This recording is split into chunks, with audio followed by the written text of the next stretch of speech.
পতন কাটিয়ে ঊর্ধ্বমুখী ধারায় ফেরার ইঙ্গিত দিয়েছে দেশের শেয়ার বাজার। ফলে গেল সপ্তাহে টানা 5 দিন ধরে বেড়েছে ডিএসইর প্রধান সূচক। এতে সপ্তাহ জুড়ে দাম বাড়ার তালিকায় নাম লিখিয়েছে 300-রও বেশি প্রতিষ্ঠান। ফলে বেড়েছে মূল্যসূচক ও বাজার মূলধন। সপ্তাহের শেষ কার্যদিবসে ডিএসইর বাজার মূলধন দাঁড়িয়েছে 6,76,739 কোটি টাকা। সপ্তাহের ব্যবধানে বাজার মূলধন বেড়েছে 10,000 কোটি টাকার উপরে বা 1.61%।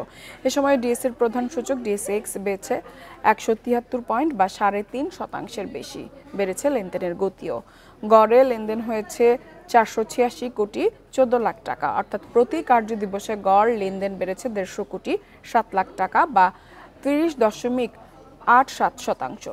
সপ্তাহ জুড়ে ডিএসইতে সবথেকে বেশি লেনদেন হয়েছে ব্র্যাক ব্যাংকের শেয়ারের।